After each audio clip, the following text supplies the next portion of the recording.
All right, I'm back. I'm back with another one. So in this video, I'm going to talk about a bit of the hypocrisy around some of the folks I see that are anti-crypto, anti-NFT. And this is specifically for anyone in the game industry or the game streaming industry, anything adjacent to that industry.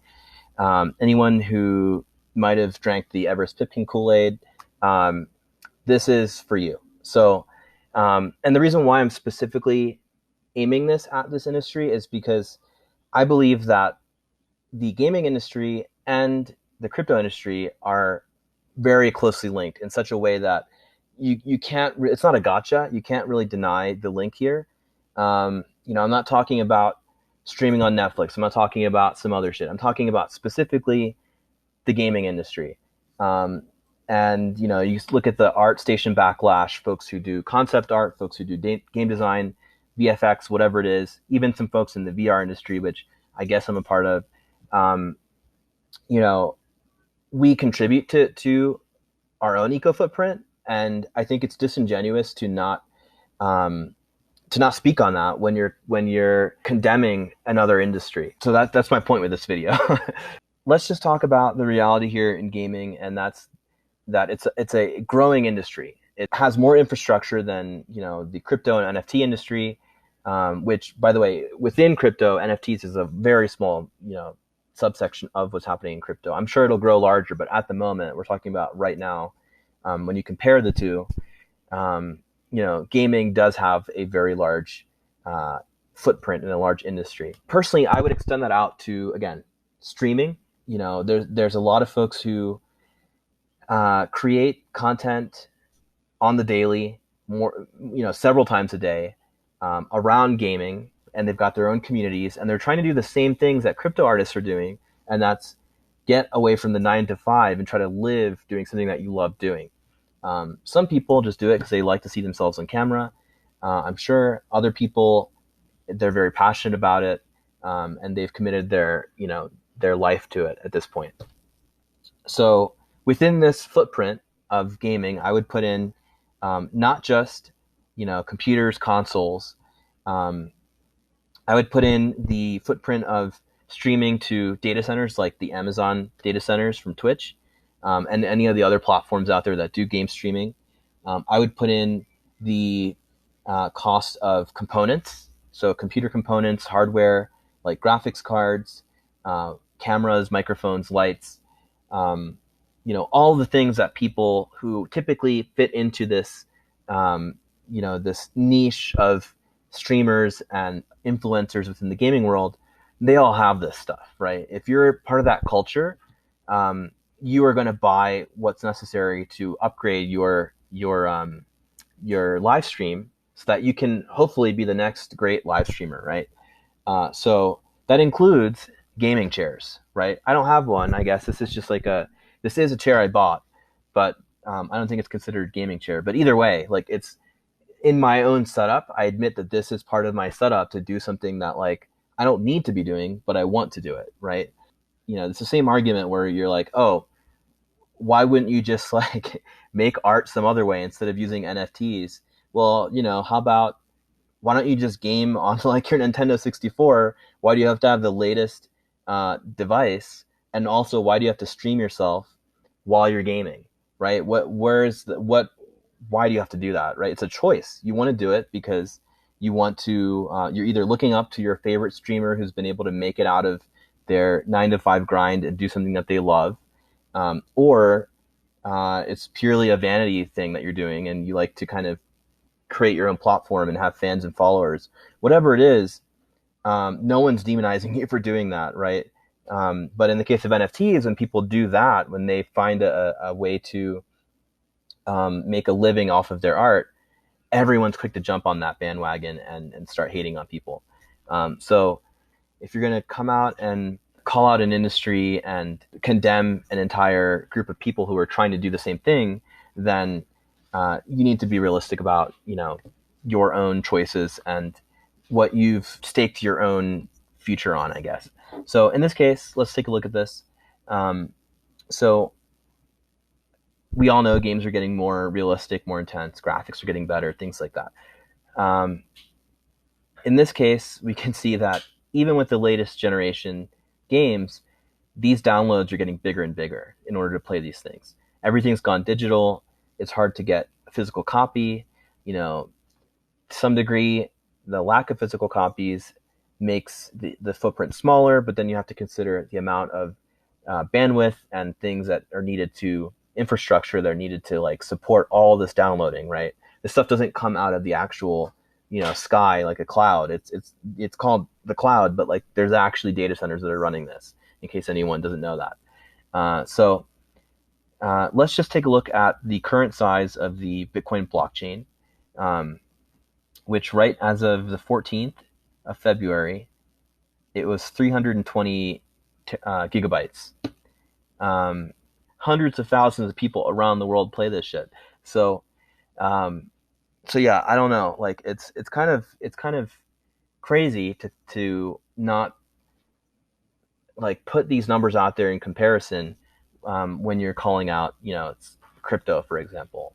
And for the record, I do hold some Bitcoin. I hold a little bit of Ethereum. I don't like proof of work, but I bought that, and it is what it is. But at the same time, I have to acknowledge that the other things that I'm a part of, I have a VR headset, I have this other stuff, does contribute to its own footprint. If I don't do that, then I'm being disingenuous. So let's take a look here. Is video gaming making the climate worse? Well, it's the sixth biggest industry in the world, second largest in France. So that's going to have its own footprint, right? It just makes sense that it would, right? So when you compare that to something like NFTs, you have to state this. You have to, if you're coming from the gaming world, you have to like put this in your argument. You can go through here and read all this stuff. I guess I'll drop the links in the comments. But the thing is that all these games that are coming out, most of them have day one patches before people can even play the game. They have to download some more, data to fix the game, because the industry itself has this toxicity about it where, the consumer can't even let the developers push the product out at a reasonable rate. There's such a demand for the product that people send death threats out to developers.